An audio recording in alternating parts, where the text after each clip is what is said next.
There was a little bit of weakness in the foredeck underneath the windlass, so now is the time to take the windlass out, open up the foredeck, and get rid of water saturated balsa and make it strong like it should be.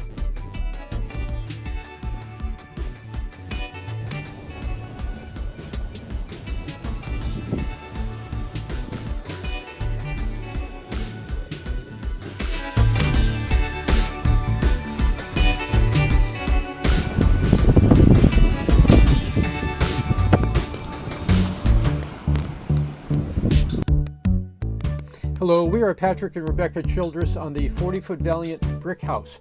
We are hauled out on the east coast of South Africa in Richards Bay, and we are going through the entire boat trying to find problems and correct them before we head out across the Atlantic to Uruguay. What's this? This is the money that we save because Patrick has the tools and the know-how to fix this boat. Without his knowledge, all this would just be down the drain. Of course, it's only about 10 bucks. Anyway, down in the description down below, there's 5 or 6 different ways to support our channel.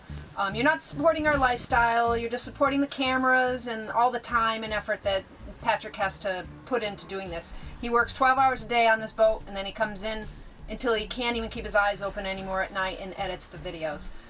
Hope you appreciate them, hope you like them. If you do, give them a thumbs up, subscribe, share the link to your local yacht club. Do what you can to share the word. That really helps us out and keeps things going here. Thanks a lot for watching.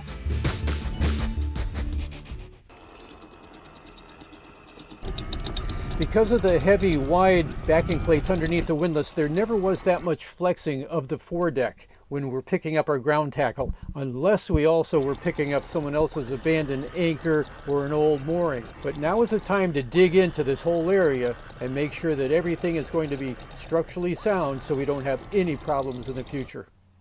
But first I had to squeeze upside down through the little access hole into the chain locker and undo the bolts to the windlass and the deck cleats, while our friend Bert, who we met through our YouTube videos, helped out up on top. Once everything was out of the way, the structural surgery began. I'm using a diamond tip blade, but just a regular masonry cutting blade would work as well.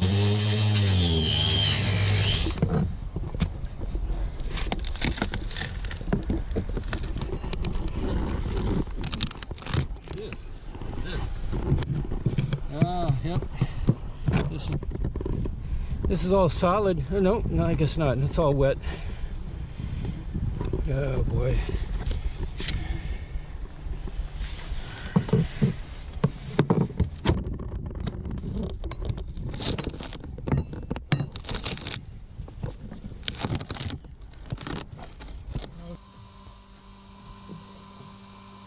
So now we have to scrape all that old balsa out of here, clean up the area, and you can see some hunks of fiberglass that are in here.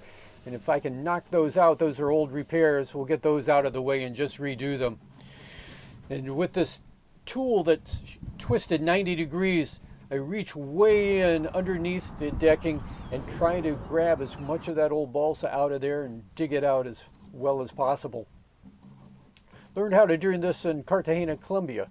When we were hauled out there, we had the guys dig into a lot of the side decking to remove the saturated balsa, especially around the chain plate areas. So I wanted that area made as strong as possible. So for 2 days we had the hairdryer set on low, blowing warm air into these areas deep into the cavity where I couldn't reach with the 90-degree probe.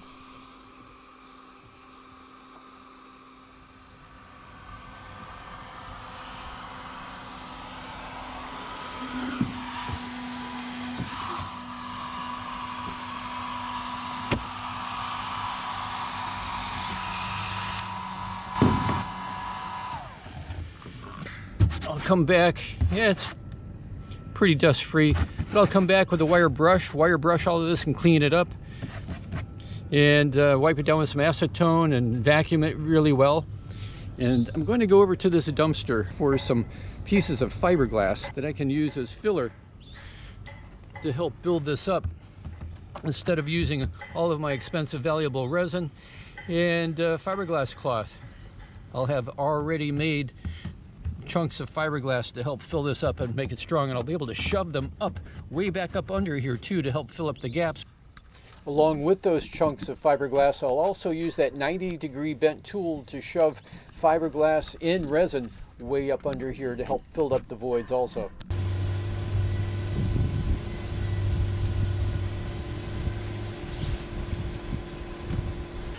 Here we go. Solid fiberglass panel. That's just what I needed for filler.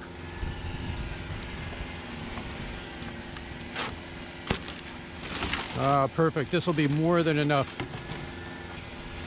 And I'll sand the shiny side, get that roughened up. Yes, this is just what we needed.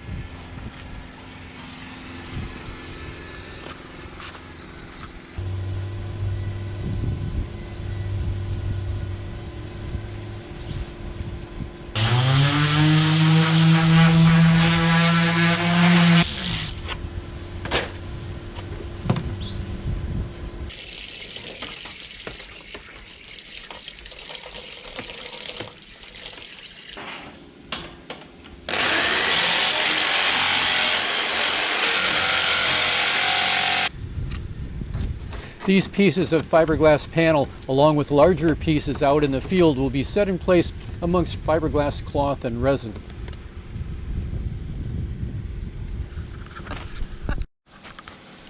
This fiberglass panel wrapped in plastic will be screwed up from the bottom to help seal the holes for the chain and the other wiring holes in bolt holes to make sure that resin and cloth don't go dripping through. But I'll also plug up these holes with some butyl tape that I have. I could have used clay, modeling clay. It probably would have been just as easy and actually cheaper. But I need something to maintain these holes and their placement so I can drill back in the exact same spot when we're ready to install the windlass. So now it's time to cut off the protruding screws holding up the panel just below us, and then start wetting things out and get it ready for the fiberglass cloth and the buildup. On the left there you see a big hunk that was solid fiberglass. That was a previous repair that was done in Colombia, and I'll talk about that a little more in a few minutes. And I'll have to grind that down from above a little later on as we build up these plies.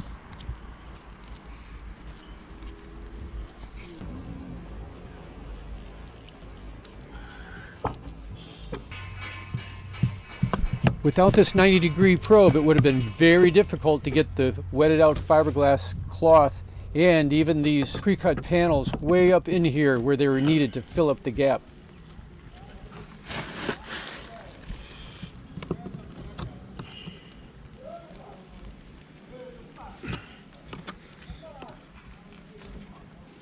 So 1 layer, 2 layers, 3 layers, we keep building it up. But I had to stop at 4 layers and let things cool down. Too many layers at one time and you get a heat buildup and you could actually get things smoking if you're not careful. So I took a lunch break and come back and apply more layers. And the next morning, I'll come back and check my work. Okay, this is the morning after.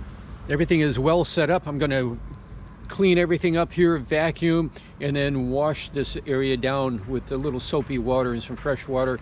But right now I can feel on here, it's like a greasy, waxy feel. That's the amine blush that comes out of epoxy. And then I'll get out the big grinder and grind this out.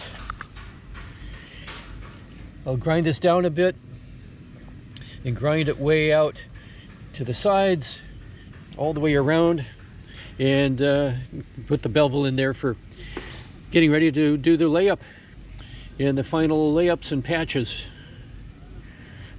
So I just can't have a hard spot here.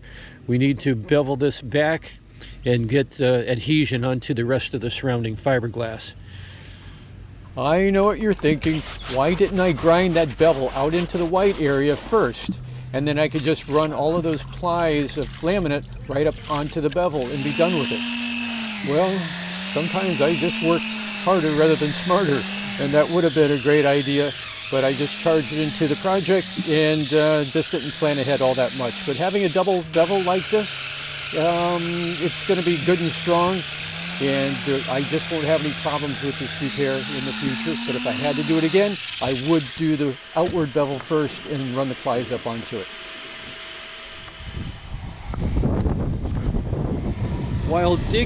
While sanding everything here, I found a void, not a void, but another pocket of balsa. And so I dug all that out. It's all cleaned out, and had the hair dryer sitting on here for the past hour and a half. So it's all dried up nice and ready for patching. So I'll mix up some thickened epoxy. We'll really fill this in nicely. This was not that large of a void, but still, I couldn't fill the whole area up in one go with the thickened epoxy, as that would cause too much of a heat buildup in the curing process and cause smoking and maybe even melting of the surrounding area. And then start laying in the cloth, one big section first, and then get to smaller pieces as we work into the center. And then one big piece to go over the whole thing.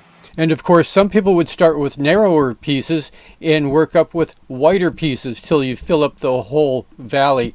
And sometimes I do it that way myself. So flip a coin. Is all just thick, one big thick batch of polyester resin. About 12 years ago in Colombia, I had some guys dig this area out. Well, they should have dug this area out too, but they dug this area out. They pulled out the rotten coring, the saturated coring, and I told them on the rebuild I wanted it layered with fiberglass cloth and resin. Then I went away for 5 minutes. I come back and this whole area is just full of just resin and no cloth. I thought, oh geez, that can't be strong. But here it is 12 years later. This area shows no sign of cracking or any other structural defects. So polyester resin, give it some mass, and it's surprising how robust it can be, especially when you cover over the top of it with 2 layers of fiberglass cloth. However, polyester resin in just a thin layer, say like 1/16 of an inch sheet with no reinforcing like fiberglass cloth or fiberglass mat, it's extremely brittle. However, give it that reinforcing of mat or cloth, and that 1/16 of an inch or 2/16 of an inch reinforced polyester then becomes extremely robust. So enough layers of cloth are laid around the perimeter to make everything level, and then one large layer of cloth to help smoothen things out goes down, and then the peel ply is applied, and that'll help to make everything nice and smooth and require a lot less sanding for the final preparation and the fairing out. So in the morning, we pull the peel ply away. The amine blush goes away with the peel ply, so I don't have to wash down the area. Also, the peel ply lays down all the fibers of the fiberglass cloth, making for a much smoother surface and a lot less sanding in preparation for the next step. And then with a utility knife, I cut away all of the dry fiberglass cloth that I didn't need to saturate with resin. That'll make it a lot easier for sanding. I don't have to send all that up into dust. So just a bit of feathering in around the edges. And then a little bit of sanding out in the field, and we're ready to do the fairing. Now I get to use S-Fair 600 fairing compound. It's a 2-part epoxy. You just mix it up 50-50 in the quantity that you need and go to work. Far easier than trying to mix certain additives into epoxy resin and then get it all spread before it all sets up. So this is easy to sand, not terribly easy to sand, but it's very dry and certainly much better than any other system that I've used before. So we get this from AMT Composites out of Cape Town. After getting all the compound in place, then I use this 10-inch, 254 millimeter wide compound knife to smoothen everything out, but I had to work fast. There's only about a 10-minute work time before this stuff starts to set up. So after a quick sanding with the random orbit sander, we wipe everything down with acetone and paper towels. We don't use rags because we just don't know how clean the rags are. They might be contaminated with a bit of oil or grease that could mess up the work. So paper towels are a much safer bet for the final wipe down. And then prime with 2-part primer. The only primer I could get was green in color. So we had to go with that, and then 2 coats of 2-part white paint on top of that. And next time we'll be ready to install the windlass, the backing plates, And I can show you some repairs that we previously did on the bulkheads inside of the chain locker, and our new 3/8" Maggie chain made in Italy, ordered from Maggie Chain USA. But there's more to this story, which we'll have to cover in the next video. Well, I hope this video is worthwhile for you. If it was, please click on the thumbs up button, and if you haven't already, on the subscribe button. And also in the video description, there's a tip jar if you don't mind helping out in that direction. So thanks a lot for watching, and we'll see you next time.